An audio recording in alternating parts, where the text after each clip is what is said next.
আসসালামু আলাইকুম। Dhaka mace transit company limited অর্থাৎ মেট্রো রেলের নতুন একটি নিয়োগ বিজ্ঞপ্তিতে আপনাদের সবাইকে স্বাগতম।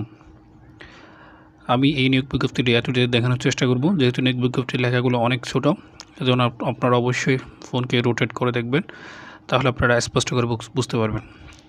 সর্বপ্রথম যে পদটি রয়েছে সেটি হচ্ছে সহকারী ব্যবস্থাপক প্রশাসন, যেখানে পদসংখ্যা হচ্ছে একটি এবং এই পদের জন্য ন্যূনতম বয়স হচ্ছে 32 বছর পর্যন্ত।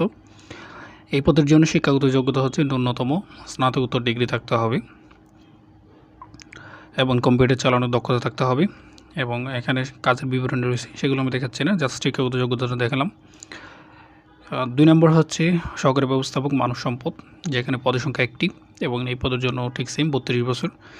এই পদের জন্য ন্যূনতম হচ্ছে আপনাকে স্নাতকোত্তর ডিগ্রি থাকতে হবে এবং কম্পিউটার চালানোর দক্ষতা থাকতে হবে। 3 নম্বর হচ্ছে সহকারী ব্যবস্থাপক স্টেট/লিগ্যাল, যেখানে পদসংখ্যা হচ্ছে 2 জন এবং এই পদের জন্য ন্যূনতম হচ্ছে আপনাকে LLB অথবা LLM ডিগ্রি, তবে শিক্ষা জীবনে কোনো স্তরে 3য় শ্রেণী, অর্থাৎ আপনাকে LLB অথবা LLM পাস করলে আবেদন করতে পারবেন, আর কম্পিউটার চালানোর দক্ষতা থাকতে হবে। 4 নম্বরে হচ্ছে সহকারী ব্যবস্থাপক নিরাপত্তা, যেখানে পদসংখ্যা হচ্ছে একটি এবং এই পদের জন্য হচ্ছে ঠিক সেম আগের মতো ন্যূনতম স্নাতকোত্তর ডিগ্রি থাকতে হবে। 5 নম্বর হচ্ছে নিরাপত্তা কর্মকর্তা, যেখানে হচ্ছে 3 জন এবং এই পদের জন্য ন্যূনতম হচ্ছে স্নাতক ডিগ্রি থাকতে হবে। এবং 6 নম্বর পদ হচ্ছে অর্থ কর্মকর্তা, যেখানে পদসংখ্যা হচ্ছে একটি এবং এই পদের জন্য ন্যূনতম শিক্ষাগত যোগ্যতা হচ্ছে BBA ডিগ্রি থাকতে হবে। 7 নম্বর হচ্ছে জুনিয়র রাজস্ব কর্মকর্তা, যেখানে 2 জন এবং এই পদের জন্য ন্যূনতম হচ্ছে আপনাকে BBA ডিগ্রি থাকতে হবে। 8 নম্বর হচ্ছে অর্থ সহকারী, যেখানে পদসংখ্যা হচ্ছে একটি এবং এই পদের জন্য বাণিজ্য বিভাগের ন্যূনতম SSC পাস করতে হবে। তাছাড়া হচ্ছে কম্পিউটারে 6 মাস মেয়াদি কোর্সের কথা উল্লেখ আছে। কম্পিউটার টাইপিং স্পিড আছে বাংলা 25, ইংরেজি 30। এরপর আছে হচ্ছে 9 নম্বর আছে সেকশন ইঞ্জিনিয়ার, যেখানে পদসংখ্যা হচ্ছে 5টি এবং এই পদের জন্য ন্যূনতম পলিটেকনিক ইনস্টিটিউট হতে 4 বছর মেয়াদি ডিপ্লোমা ইন ইলেকট্রিক্যাল টেকনোলজি অথবা ডিপ্লোমা ইন ইলেকট্রনিক্স টেকনোলজিতে ডিগ্রি থাকতে হবে।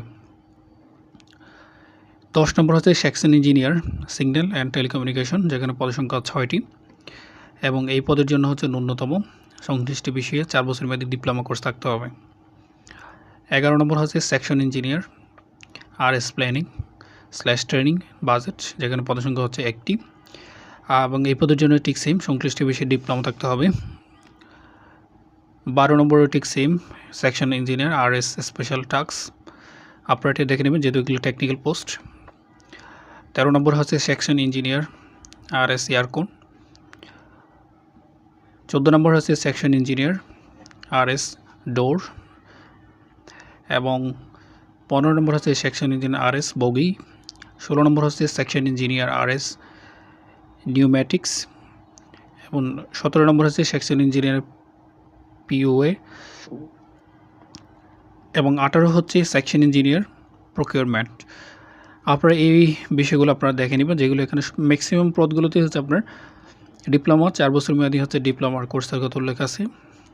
20 নম্বর পদ হচ্ছে পেশিমাম, যেখানে পদসংখ্যা একটি এবং এই পদের জন্য সংশ্লিষ্ট বিষয়ে ডিগ্রি থাকতে হবে কামিল বা দাওরা হাদিস পাস।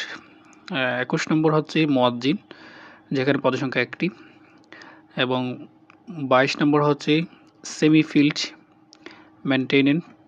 মেনটেইনার, যেখানে পদসংখ্যা হচ্ছে 80টি। এটা অবশ্যই আপনারা দেখতে পারেন। এই পদের জন্য হচ্ছে ভোকেশনাল থেকে হচ্ছে আপনার SSC পাস করতে হবে। আরও কিছু আপনার কোর্সের কথা উল্লেখ আছে, আপনারা এগুলোতে পাস করলে আবেদন করতে পারবেন। ফিল্ড মেনটেইনার, যেখানে হচ্ছে 80 জন এখানে নিয়োগ দেওয়া হবে। 23 নম্বর হচ্ছে সেমি ফিল্ড মেশিন অপারেটর, যেখানে 4 জন নিয়োগ দেওয়া হবে। আর 24 নম্বর পদ হচ্ছে সেমি ফিল্ড ড্রাইভার একটি। এবার আসে আপনারা কীভাবে আবেদন করবেন এবং অথবা সার্কুলারটি কীভাবে খুঁজে পাবেন। এই পদের জন্য আবেদন করতে হলে এখানে সব কিছু ডিটেলস রয়েছে, আপনারা রোটেট করে চাইলে একটু কষ্ট করে পড়ে নিতে পারেন অথবা সার্কুলারটি ডাউনলোড করে আপনারা দেখে নিতে পারেন। এখানে যে ওয়েবসাইটটি রয়েছে, এখানে dmtcl.com teletalk.com bd এই ওয়েবসাইটে প্রবেশ করে আপনারা আবেদন করতে পারেন এবং এখানে সার্কুলারটি আপনারা এখানে পাবেন। এবং এই পদের জন্য আবেদন করতে পারবেন হচ্ছে 4/6/2025 পর্যন্ত, 4/6/2025 পর্যন্ত আবেদন করতে পারবেন। এবং আবেদন প্রক্রিয়া হচ্ছে সরকারি চাকরিতে যেভাবে আমরা আবেদন করি ঠিক সেম, এটাও যেহেতু টেলিটকের মাধ্যমে আবেদন করতে হবে, আপনারা এই তারিখের মধ্যে অবশ্যই আবেদন করবেন। এখানে A to Z সব কিছু রয়েছে, আপনারা এই ওয়েবসাইটে ঢুকে সার্কুলারটি ডাউনলোড করে পুরোটা পড়ে নেবেন। এই হচ্ছে পুরা প্রক্রিয়াটা আবেদনের। যেহেতু সার্কুলারটা অনেক বড় তাই আমি শর্টকাটে দেখানোর চেষ্টা করলাম। যাদের এই পদগুলো আগ্রহ আছে বা যাদের যোগ্যতার সাথে এগুলো অ্যাডজাস্ট হয়, আপনারা ডিটেলসে পরে আবেদন করবেন, যেহেতু এখানে শিক্ষাগত যোগ্যতা এবং দায়িত্ব ডিটেলসে ভাগ করে লেখা আছে।